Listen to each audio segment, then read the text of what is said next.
اعوذ باللہ من الشیطان الرجیم بسم اللہ الرحمن الرحیم۔ محترم جناب السلام علیکم ورحمۃ اللہ وبرکاتہ۔ قارون زمین میں دھس گیا واقعہ۔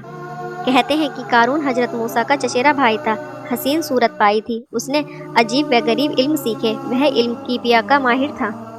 اس نے اتنی دولت کمائی کہ 40 کھچر اس کے خزانے کی صندوقوں کی کنجیاں کھینچتے تھے۔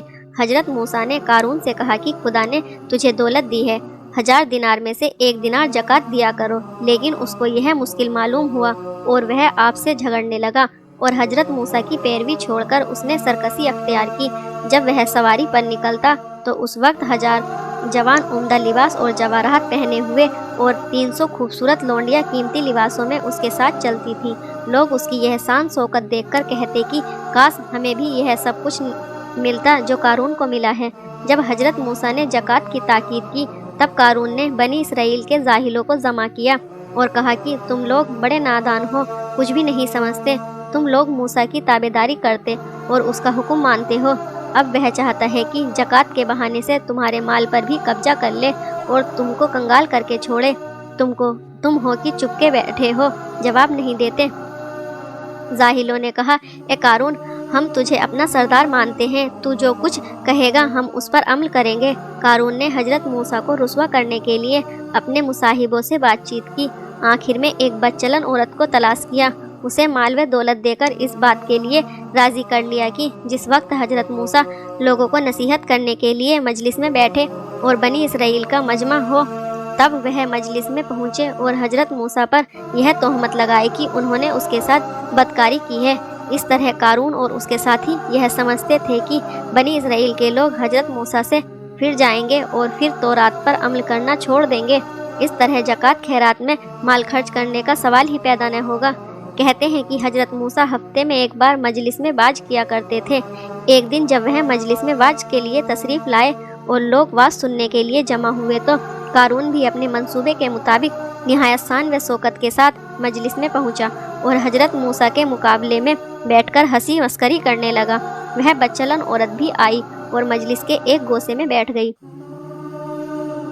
جب مجلس گرم ہوئی اور حضرت موسیٰ کے سینے میں علم اور معرفت کے دریا جوش مارنے لگے تب وہ عورت اٹھی اور چاہا کہ قارون کی سیکھ کے مطابق وہ حضرت موسیٰ پر تہمت لگائے اور حضرت موسیٰ کے کردار کو داغدار کرے، لیکن خدا نے جو دلوں کا پھیرنے والا ہے اور اس کی زبان کو پھیر دیا اور وہ بلند آواز سے بولی، اے بنی اسرائیل، قارون حضرت موسیٰ کا دشمن ہے۔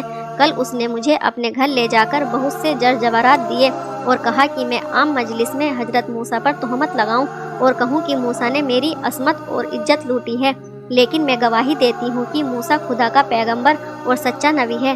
میں برائیوں سے توبہ کرتی ہوں اور کہتی ہوں کہ میں گواہی دیتی ہوں کہ اللہ کے سوا کوئی خدا نہیں، اور گواہی دیتی ہوں میں کہ موسیٰ خدا کے کلیم ہیں۔ بنی اسرائیل یہ سن کر حیران ہوئے اور قارون کو ملامت کرنا شروع کیا۔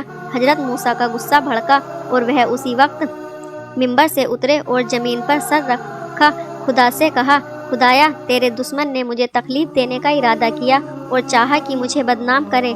اگر میں تیرا رسول ہوں تو اس پر اپنا غضب نازل کر۔ اچانک حضرت جبریل آئے اور فرمایا، اے موسیٰ، سر اٹھاؤ، اللہ تعالیٰ نے تمہاری دعا سن لی اور زمین کو تمہارے قبضے میں کیا، جیسا چاہو کرو۔ حضرت موسیٰ نے اپنا سر اٹھایا اور فرمایا، اے بنی اسرائیل، جیسے خدا تعالیٰ نے فرعون پر مجھے غالب کیا اسی طرح اب مجھ کو قارون پر بھیجا ہے۔ جو کوئی اس کا ساتھی ہو وہ اس کے ساتھ رہے اور جو کوئی میرا فرما بردار ہو وہ اس سے دور ہو جائے۔ یہ سب سن کر بنی اسرائیل نے قارون سے کنارہ کیا اور اس کے بیزار ہوئے۔ صرف 2 آدمی جو بڑے مصاحب تھے اس کے ساتھ رہے۔ پھر موسیٰ نے فرمایا، اے زمین، اس کو لے لے۔ زمین نے قارون کو ٹخنوں تک پکڑ لیا۔ وہ ہنس کر بولا، اے موسیٰ، یہ کیا جادو ہے؟ پھر دوسری بار حضرت موسیٰ نے زمین کو حکم دیا تو وہ گھٹنوں تک زمین میں دھس گیا۔ اب وہ لگا چیخنے چلانے اور عاجزی کرنے، لیکن اب کیا ہوتا ہے؟ حضرت موسیٰ زمین کو حکم دیتے گئے اور وہ زمین میں دھستا چلا گیا، یہاں تک کہ وہ زمین میں بالکل دھس گیا۔ یہ دیکھ کر بنی اسرائیل کے کچھ برے حسد کرنے والے لوگ کہنے لگے کہ موسیٰ نے مال کے لالچ میں قارون کو زمین میں دھسا دیا۔ حضرت موسیٰ نے جب یہ بات سنی تو زمین کو حکم دیا اور قارون کا تمام مال اور اسباب، گھر اور حویلی، سب کچھ زمین میں دھس گیا۔ آج کے لیے بس اتنا ہی۔ اللہ حافظ۔